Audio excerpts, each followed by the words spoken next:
কি ভাবছেন? সবাই টমেটো সস করতেছে, আমি করব না? হ্যাঁ, অবশ্যই করব। এই টমেটো সস দেখে মনে হচ্ছে দোকানের সসের থেকে কোনো অংশে কম, কালার বা ঘনত্বে? হ্যাঁ, আজ আমি শেয়ার করব আমি যেরকম সস তৈরি করি, আমি আমারটা শেয়ার করব। আসসালামু আলাইকুম। কেমন আছেন আপনারা সবাই? আমি আলহামদুলিল্লাহ ভালো আছি। আজ খুবই খুশি আছি। এই বছরের জন্য আমার টমেটো সসটা রেডি হয়ে গিয়েছে। তো আমি যেভাবে করি বা যেভাবে সংরক্ষণ করি, আজ আমি আপনাদের সাথে সেটাই শেয়ার করব। তো আমার সাথে থাকবেন ভিডিওর শেষ পর্যন্ত। তো সবার কাছে একটা রিকোয়েস্ট করে নিচ্ছি, লাইক কমেন্টস করে ফুল ভিডিওটা দেখে যাবেন। আর যদি কোথাও একটু ভালো লাগে তাহলে একটা শেয়ার করে দেবেন। আর আমার ভিডিওতে আজকে যারা নতুন আসছো, তোমাদেরকে একটা রিকোয়েস্ট, আমাকে সাবস্ক্রাইব করে বন্ধু করে নিবা আর ফুল ভিডিওটা দেখে যাবা আর সুন্দর একটা কমেন্টস রেখে যাবা। তো এই যে কথা না বলে চলে আসেন কাজে। তো এখানে আমি একদম লাল টুকটুকে পাকা 2 কেজির মতো টমেটো নিয়েছি, ভালো করে ধুয়ে নিয়েছি।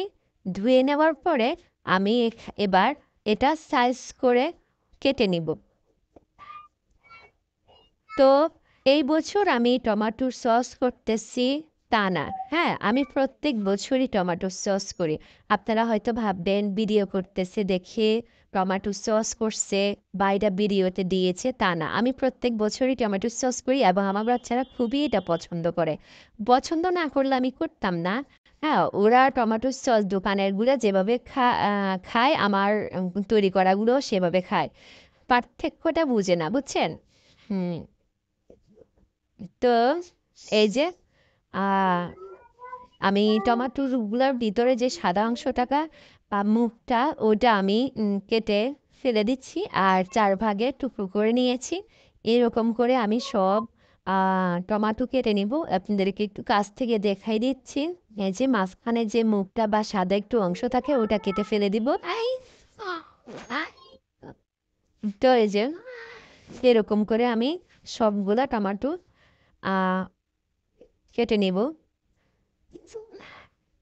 তো আমি যেভাবে সংরক্ষণ করি বা রাখি, সেটা আপনাদের সাথে শেয়ার করব। অনেকে অনেক রকম রাখে বা অনেক কথা বলে, এমনিতে এত মাস ভালো থাকবে বা নর্মাল ফ্রিজে রাখলেও 1 বছর ভালো থাকবে। আমি সেগুলো কিছুই বলবো না, কারণ মিথ্যা কথা আমার কাছে চলে না। আমি যেটা সত্যি সেটাই বলবো, কোনো লুকোচুরি নেই। তো এই যে এদিকে আমি টমেটোগুলো সবগুলো কেটে নিয়েছি। তো এখানে আমি কয়েকটা গোটা 3টা দারচিনি দিয়েছি, কয়েকটা লং দিয়েছি। আহ, আমার থেকে মনে হয় টমেটোর সসের ভিতরে লংয়ের গ্রানটাই, মানে এটাই টমেটোর সসের গ্রানটা। ঝাল ঝাল ঝাল একটু গ্রান থাকে না, ঝাঁঝালো ওই রকম। তো এখানে কয়েকটা আমি শুকনো মরিচ দিয়ে দিয়েছি, রসুন কোয়া দিয়েছি আর টকের জন্য আমি একটা লেবু দিয়েছি। এখানে অনেকে এখানে তেঁতুল মিক্স করে টকের জন্য বা সসটা ঘনত্ব বাড়ানোর জন্য, কিন্তু আমি এখানে লেবু দিচ্ছি। আর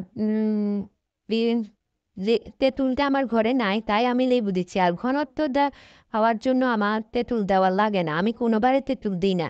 আমি সববারে একটু টকের জন্য একটা করে লেবু দিয়ে দিই, ব্যাস। ঘন সস ঘন এমনিতেই হয়। তো অনেক বাকাইতেছি এখানে। ও আচ্ছা, এখানে আমি পেঁয়াজটা দিই না, ওটা স্কিপ করি। আমি পেঁয়াজটা দিলে আমার মনে হয় যে তাড়াতাড়ি মানে সসটা নষ্ট হয়ে যায়, তো এটা আমি স্কিপ করছি। তো এই যে এবার ভালো এটা আমি একটু পরিমাণ পানি দিয়েছি যেন নিচে না লেগে যায়, বেশি পানি দেওয়ার দরকার নাই। তো এই যে ঢাকনা দিয়ে ঢেকে দিয়েছি, বলক চলে আসছে। ভালো করে ঢেকে নেড়ে নিব এবার। তো সবার কাছে একটা রিকোয়েস্ট করে রাখতেছি আবারও, যারা এ পর্যন্ত আসছেন তাদেরকে অসংখ্য অসংখ্য ধন্যবাদ আর ফুল বাকিটাও দেখে যাবার অনুরোধ রইল। তো এই যে আমার সসটা সিদ্ধ মানে টমেটো দিয়ে এটা সিদ্ধ হয়ে গেছে, আর এটা দেখাচ্ছি এটা আমার গত বছরের সস, বুঝছেন? আর এতটুকু আছে। শেষ হয়ে গিয়েছে বা হবে, ওই পর্যায়ে আসলে আমি সসটা মানে আবার তৈরি করি আর কি। তো আপনাদেরকে আগেরটা দেখাই দিলাম। আ এটা কিন্তু আমি ডিপ ফ্রিজ থেকে বের করেছি, বুঝছেন? ৪-৫ মিনিট বাইরে রাখলে এটা নরমাল হয়ে যায় আগের মতো।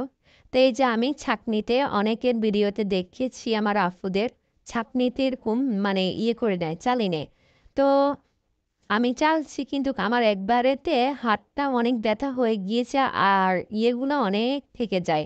তো বাবু আমি আপনাদের মতো এত বড়লোক না, এতগুলো নষ্ট করতে পারবো না। আমি অনেক কিপটে মানুষ। তো আমি ব্লেন্ডারে করতেছি আর আমার অত শক্তিও নাই হাতে এটা ঘষাঘষি করব। তো আমি ব্লেন্ডারে করে নিয়েছি। ওটা করলে অনেক নষ্ট হয়, জিনিসটা অপচয় হয়, বরকত হয় না জিনিসের। তো আমি ওটা আমার ভালো লাগে নাই। আপনারা করলে করতে পারেন। আমি ব্লেন্ডারে করে নিয়েছি। তো ব্লেন্ডারে করে এবার একটু ভালো করে ছেঁকে নিব। ছেঁকে নিলে ইয়েটা কি হয় একদম মিশ হবে। আর মানে মানে দানা দানা বা হবে না। সসটা খেতে ভালো লাগবে। তো এভাবে করে আমি সবগুলা চেলে নিয়েছি। তো এই যে আমার এতটুকু হয়েছে এখানে। আমি তো দেখছেন এখনই ঘনত্বটা বা কালারটা দেখছেন? এখানে আমি কোনো কালার ইউজ করিনি। হ্যাঁ, এখানে আমি কোনো কালার ইউজ করি নাই বা কোনো ঘন হওয়ার জন্য লেবু, তেঁতুল বা কি একটা আছে না ও কর্নফ্লাওয়ারও আমি ইউজ করি নাই। আমার সসটা এমনিতেই ঘন হয়েছে। তো এই যে এখানে আমি ফ্রাই প্যানে ঢেলে নিয়েছি চিনি পরিমাণ মতো, লবণ পরিমাণ মতো, আর ১ পিস লেবু দিয়েছি আর এক চামচ থেকে একটু বেশি শুকনা মরিচের গুঁড়া দিয়েছি। ব্যাস এবার ভালো করে নেড়ে আমি ইয়েতে চুলায় এবার বসিয়ে দিয়েছি। মরিচের গুঁড়াটা দেওয়ার পরে কালারটা অন্যরকম হয়ে গিয়েছে।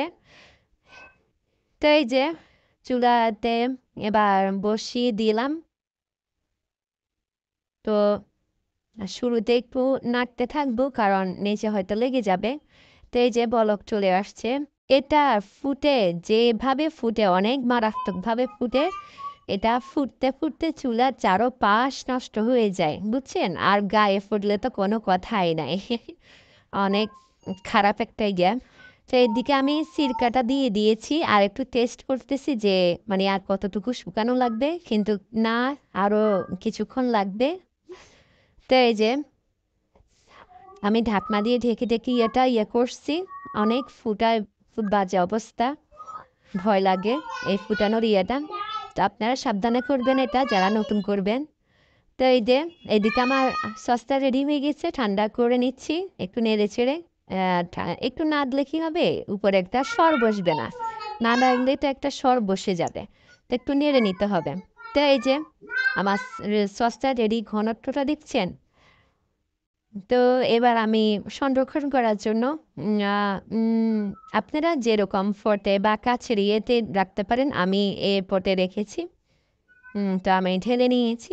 অনেকে আসছে অনেক ভিডিওতে বা অনেকে বলে এটা আপনারা ১ মাস বাহিরে রেখে খেতে পারবেন বা ১ বছর নরমাল ফ্রিজে রেখে খেতে পারবেন। এগুলো একদম বানোয়াট কথা, মিথ্যা কথা। হ্যাঁ, সস আপনার ২ দিন, উম ২ দিন ৩ দিন এরকম বাহিরে ভালো থাকবে কিনা সন্দেহ। আর নরমাল ফ্রিজে ১ সপ্তাহ বা ৭ দিন। এর বেশি আপনি ভালো রাখতে পারবেন না সসটা। হ্যাঁ, তো আমি এরকম নরমাল ফ্রিজে বা বাহিরে রাখি অনেক সস নষ্ট করেছি আগে। কিন্তু গত বছর থেকে আমার মাথায় আসছে যে দেখি ডিপ ফ্রিজে রেখে দেখি কি অবস্থা। তো পরে আমি আমার সাকসেসফুল হয়েছে। আমি ভালো রেজাল্ট পেয়েছি। আমি এখন এরকমভাবে ডিপ ফ্রিজে রাখি সংরক্ষণ করে। এটা বের করে ৫-৬ মিনিট বের করে রাখবেন। তারপরে আগের মতো মানে সস যেরকম লিকুইড থাকে ওরকম হয়ে যাবে। খেতে টেস্টটা একই রকম থাকবে, কোনো অসুবিধা হবে না। তো আপনারাও এভাবে করতে পারবেন। মানুষের বানোয়াট কথা বিশ্বাস করবেন না। এদের বানোয়াট কথা, কিছু মানুষ আছে তাদের বানোয়াট কথা বিশ্বাস করে আমাদের অনেকগুলো জিনিস নষ্ট করতে হয়। তো আমি এভাবেই সংরক্ষণ করি, কিন্তু আলহামদুলিল্লাহ আমি ভালো রেজাল্ট পেয়েছি। আর দেখেন আমার সসের ঘনত্বটা দেখেন, কালারটা দেখেন, মাশাআল্লাহ পারফেক্ট হয়েছে একদম। আমার বাচ্চারা দেখেন কি করে। আমার বাচ্চারা কিন্তু কোনো কিছু স্বাদ না হলে এরকম করে না। স্বাদ লাগে দেখি এরকম করে। তো ওরা টেস্টটা বুঝে না, দোকানের আর ঘরে তৈরি করার সসের টেস্ট বুঝে না, বুঝছেন? তো আলহামদুলিল্লাহ আমার থেকেও খুবই ভালো লেগেছে। আপনারা হয়তো ভাববেন এই মহিলা এত প্রশংসা করতেছে নিজের, না যেটা সত্যি আমি সেটাই বলতেছি। তো যারা এই পর্যন্ত ছিলেন তাদের কাছে অসংখ্য ধন্যবাদ। আর আজকে এই পর্যন্ত শেষ করতেছি। ভালো থাকবেন।